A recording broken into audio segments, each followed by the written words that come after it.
Ngayon po titingnan na po natin yung manok po na dati pong pinakita ko yung video na kung saan po ay nagkasakit, yung sinukat po natin yung palong.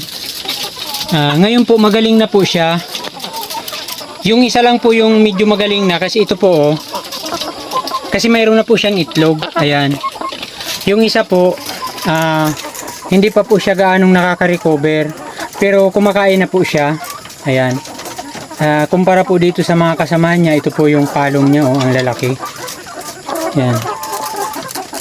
Yan po yung mga palong niya.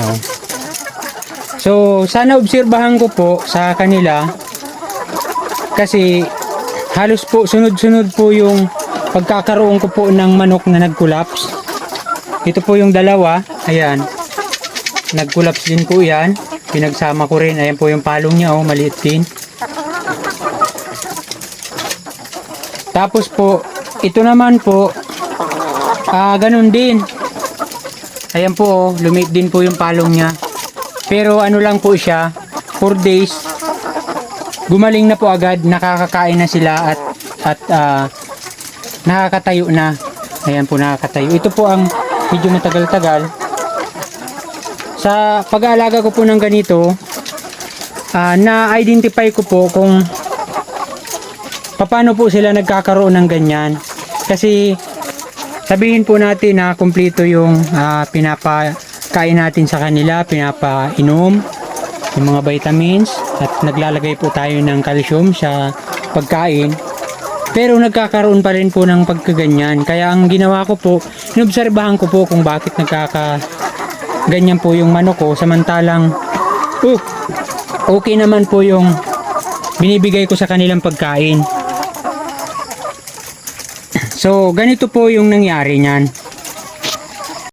Base po sa mga pag-aaral, ang ganito pong manok na Decalb's White or RTL, ready to lay, ang kinakain po nila sa isang araw ay 100 grams ang bawat isa. So, bawat kain po nila ay 50 grams. So, ganito po ang ginagawa ko. Ang bawat isa po ay sukat na po na 50 grams yung kanilang kinakain. Ang nangyari po niyan, pagkatapos po nilang kumain, halimbawa po ay nagpakain po ako ng alas 6 ng umaga or 6:30 kasi madalas po maaga po silang naghihingi ng pagkain. Ganyan po ako napakain mga 6 or 6:30. Pagkabigay ko po sa kanila ng pagkain, that time po na magpapalit na po ako sa kanila ng tubig or nung vitamins na inumin, wala na po kagad silang pagkain. Dati po ang tagal nilang kumain. Ang nangyayari po, naganghingi po sila sa akin ng pagkain, yung parang naganglundag po sila dyan sa box na kulungan nila. Tapos po, ang inaakala ko po ay nakukulangan sila sa bahog. Tapos, siyempre na ang inaakala ko po ay baka kulang yung ibigay nilang itlog sa akin.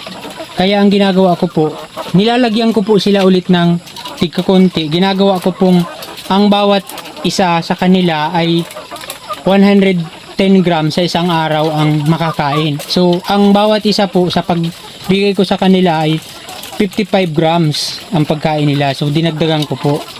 Ngayon po ay sunod-sunod po yung pagkakaroon ko po ng pag-collapse ng mga manok.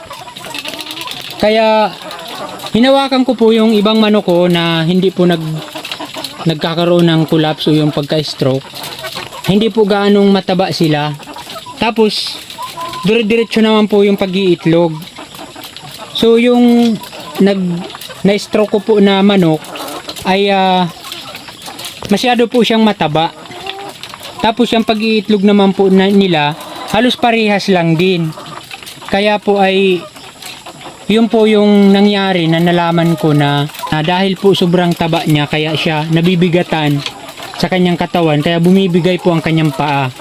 So ngayon po ang aking natutunan na isi-share ko po sa inyo ay dapat po tayong sumunod sa mga base po sa mga pag-aaral na ang ganito po talagang manok ay dapat po talaga ay 50 grams lang ang bawat kain nila. So sa isang araw po ay 100 grams kahit po sila ay nag-iitlog na. Kasi ito pong manok na ito ang kanila pong katawan, hindi po katulad ng mga manok na pangsabong. Hindi po sila ganun katulad na parang pumapantay po yung dibdib nila. Ito po ay talagang yung dibdib nila kalay. Yung parang may buto na nakalabas. Ganun po talaga yung design ng kanilang katawan.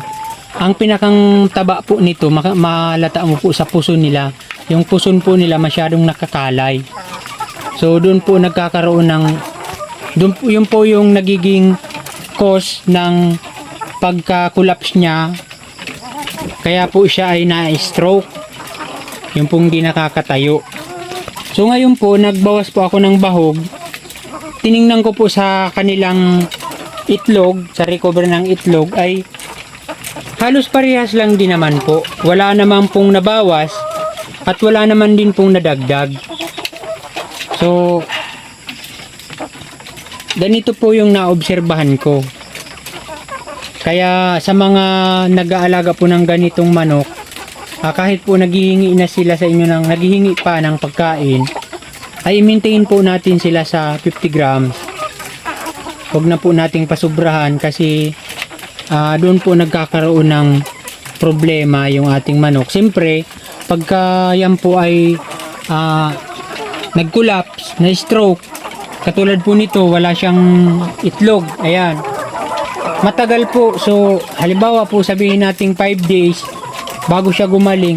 Matagal pa po yan. Magpapataba pa po yan ng kanyang katawan bago po siya mag-iitlog. So, inaabot po siya ng hanggang 10 to 15 days. So, sayang po. Kaya, wag na po